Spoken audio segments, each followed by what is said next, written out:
तुमची एक महिला हे जे वागणं आणि हे जे बोलणं आहे त्याच्यावर पहिला बंदी तर सोडा. तुम्ही यांना बडतर्फ करा, पक्षातनं काढून टाका. अशा महिला नेतृत्व नाही करू शकत.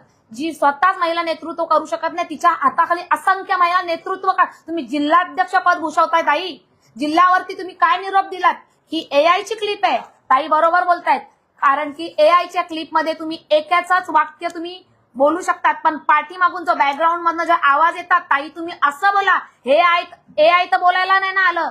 ही पळवाट आहे. आणि आता तुम्ही परत मस्तपैकी तयारी करून कॅमेरा समोर बसून लोकांची दिशाभूल करतात. दिशाभूल होणार नाही. लोक हुशार झालेत. तुम्हाला काय वाटलं की एकदा आपण नाटक केलं, नौटंकी केली, पदाचा राजीनामा हे ते केलं तर लोक वेडेच बनलेले? अजिबात नाही. लोकांना माहितीये तुम्ही कुठे पिक्चर चालू करता आणि कुठे संपवता, पण त्या पिक्चरच्या स्टोऱ्या आता तुमच्यापर्यंतच राहतील. लोक घेणार नाही. आणि अजून एक तुम्हाला एक माझ्याकडनं आव्हान आहे.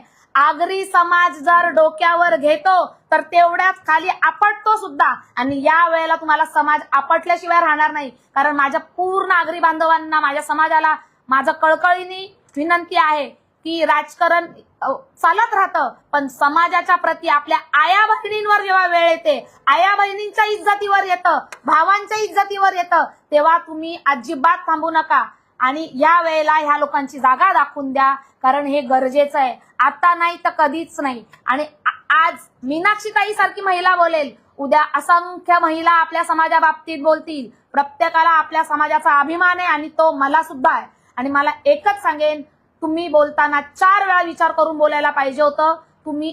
आम्ही सगळेजण, आम्ही भले दुसऱ्या पक्षाचे होतो, पण तुम्ही महापौर असताना, आम्ही तुमची कारकिर्दी बघताना आम्हाला एक महिला पहिली महापौराचा अभिमान वाटत होता. पण आता सार्थ अभिमान तो संपला आणि आम्हाला लाज वाटते की अरे रे रे, कोणाच्या हातामध्ये आपण ती खुर्ची दिली होती? ज्यांचे विचार असेच. स्वतः एक महिला असताना दुसरी कोणी कुठली कशी महिला असू दे. आज राजकारण आहे, इलेक्शन होत राहतात, होत जातात, पण गेलेली इज्जत आणि बोललेले शब्द ते कधीच होत नाही. तुम्ही एका समाजाबाबतीत बोललात. मला असं वाटतं ह्याचं उत्तर तुम्हाला हा समाज या वेळेला नक्की देईल. आणि तुम्ही म्हणतात ना, मी निवडून आल्यानंतर बघते, ताई पहिलं निवडून या, कारण आता समाजच तुम्हाला आपटून टाकेल त्याच वेशीवरती. आणि तुमची जागा आता नाही आणि पुन्हा आणि कधीच नाही. मॅडम, ते म्हणतात की 2 समाजामध्ये तेढ निर्माण करण्याचा प्रयत्न सुरू आहे, तर ते आगरी समाज देखील माझ्या सोबत आहे. हेच मी तुम्हाला बोलली. जर आगरी समाजाने तुम्हाला डोक्यावर घेतलेलं आणि महापौर बनवलं, नगरसेवक बनवलं ना, तर त्या समाजाच्या प्रती इतका घाण शब्द मी तो बोलू पण शकत नाही. एकमेकात घुसा काय? अरे कुठला शब्द तुम्ही त्या समाजाबाबतीत वापरलात? अरे तुम्ही आमच्यात आलात म्हणून आम्ही तुम्हाला घेतलेलं, पण आमच्यात हिंमत आहे का तुम्हाला फेकून देणार आता आम्ही? आमच्या समाजाबाबतीत तुम्हाला बोलताना 4 आगरी समाजाची माणसांबाबतीत यांनी जे वक्तव्य केलंय, त्या वॉर्डमध्ये पण सांगते, त्या समाजाने तुम्ही एक नेतृत्व नका बघू, हे विकृत बुद्धी बघा. ही विकृत बुद्धी म्हणतात आणि हिला स्थान देऊ नका. आणि एक बाईच्या भाषेवरून इतक्या गलिच्छ शिव्या देते, म्हणजे त्या बाईची संस्कृती काय असेल हे सगळ्यांना लक्षात येते ना.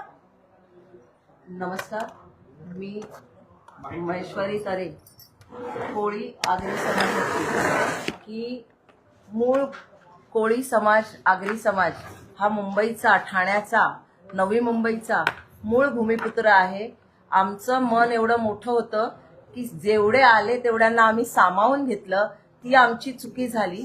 आमच्या समाजातर्फे मी ह्या वक्तव्याचा जाहीर निषेध करते, कारण ही जी भाषा आहे, मी नाही बोलू शकत. सुसंस्कृत म्हणून कोणच बोलू शकत नाही. ही वक्तव्य पण आम्ही आमच्या तोंडी बोलू शकत नाही. आणि माझा एकच आक्षेप आहे, राजकारण आजकाल आपलं हे UP आणि बिहारच्या लेवलला गेलेलं आहे.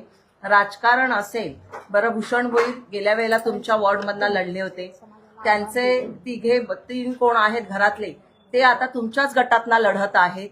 आणि त्यांचाच भाऊ तो, त्याचं तुमचं काही राजकारण असेल, इंटरनल असेल, इलेक्शनला सगळेच एकमेकांविरोधात बोलतात, परंतु त्या राजकारणात आपण एवढ्या गलिच्छ भाषेत बोलू शकत नाही.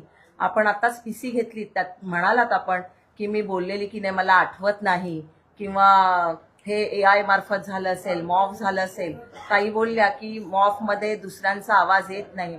म्हणजे याच्यात पण खूप आपण म्हणतो की लूप होल्स आहेत.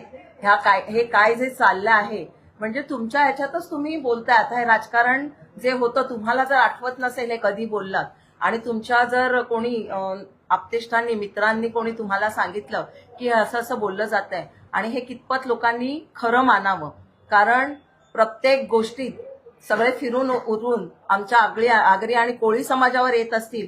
तुम्हाला आठवत असेल की पाठी मी तरे साहेबांवर बोलल्यावर पीसी घेतली होती आणि ती पीसी खूप गाजली होती. कारण काय की उठलं आलं आगरी समाजावर केलं. ज्या आगरी समाजाने कोळी समाजाने तुमच्यावर प्रेम केलं, जे ते मूळ भूमिपुत्र होते, आमचे जे पूर्वज होते, ते बिचारे शिकलेले नव्हते, अशिक्षित होते त्यावेळेला. आता सगळेच शिकलेले झालेले आहेत आमच्या समाजात आणि त्यावेळेला त्यांना कळलं नाही की एक पोटापायी त्यांनी आपल्या जमिनी विकल्या, सगळं विकलं, म्हणून तो तुमचा कोण नोकर किंवा कोण होऊ शकत नाही की तुम्ही त्यांच्या आया बहिणीवर येता. बरं, जो कोण तुम्ही भोईरच्या नावावर काय बोललेला आहात, कोण तो भोईर? भूषण भोईर नाही, दुसरं कोणतरी आनंद भोईर. त्यांच्यात आणि तुमच्यात काय तेढ असेल तर ती तुमच्या तेवढ्या भागापुरती तुम्ही सीमित केली पाहिजे होती आणि या ऑडिओ क्लिप पर्यंत जायला नको होतं. कारण महापौर म्हणून पद हे भूषवताना लोक ठाणेकर तुम्हाला एक वेगळ्या पदावर बसलेले असताना बघत होते आणि त्यांच्या मनात एक तुमच्याबद्दल आदर होता आणि ही क्लिप जेव्हा त्यांनी ऐकली तो आदर क्षणात तो गळून पडलेला आहे. तर मी ह्या वक्तव्याचा जाहीर निषेध करते. ज्याप्रमाणे आमचा आगरी कोळी माणूस भडकला, ती आमची काहीतरी एक घोषणा आहे, आगरी माणूस भडकला, ते काहीतरी एक घोषणा आहे की तो जो जेव्हा भडकतो तेव्हा तो कुठल्या थराला जातो ते तुम्हाला माहित नाही, तुम्ही त्यांची प्रचिती घेतलेली नाहीये. परंतु आता आगरी आणि कोळी समाज एक झालेला आहे. माझ्या पीसीच्या वेळेला मला खूप अनुभव आलाय की जे लोक आपल्याला ओळखत पण नव्हती, ह्या पीसीमुळे सगळी लोक एकत्र झाली. तर आता ही एकत्र झाली तर तुम्हाला सगळ्यांना खूप भारी पडणार आहे. त्याच्यामुळे तुम्हाला बोललेलं आठवत नसेल तर ह्या समाजाची जाहीर माफी मागावी.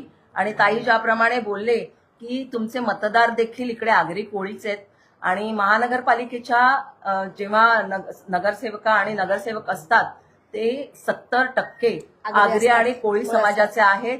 हे महापौर बसवण्यात त्यांचा सिंहाचा वाटा असतो.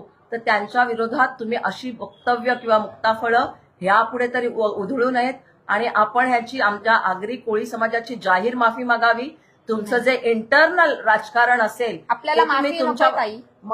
मला सन्माननीय त्यांच्यावर कारवाई व्हावी, उपमुख्यमंत्री साहेब एकनाथ शिंदे साहेब यांना माझी विनंती आहे की माझ्या आगरी कोळी समाजाच्या मधून आम्ही ह्यांचा निषेध करूच, पण तुम्ही एक मुख्यमंत्री आहेत, तुमच्या त्या पदाधिकारी आहेत, ह्यांना बडतर्फ करा. ह्यांना त्या पदावर राहायचा अधिकार नाही. दुसरी गोष्ट, माझ्या कोळी बांधवांना, माझ्या आगरी बांधवांना, सगळ्यांना, या माझ्या समाजाला माझी हाक आहे का आपण मीनाक्षी ताईवरती कायदेशीर गुन्हा दाखल करायचा आहे.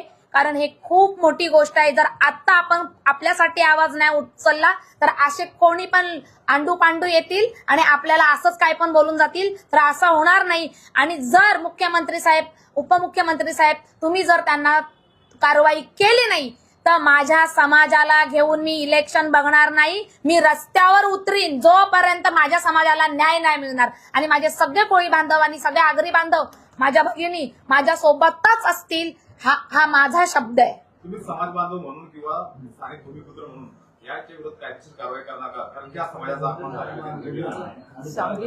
आता मी तेच बोलले की समाजाला मी हाक दिलेली आहे की आगरी आणि कोळी समाजामधून मीनाक्षी ताईंवरती रीतसर गुन्हा दाखल करणार. आणि जर उपमुख्यमंत्र्यांनी जर त्यांच्यावरती कारवाई केली नाही, त्यांना बडतर्फ केलं नाही पक्षातनं, तर मी माझ्या समाजाला, माझ्या सगळ्या वरिष्ठांना, समाजाच्या सगळ्यांना हाक आहे की आपण सगळ्यांनी रस्त्यावर उतरायचं.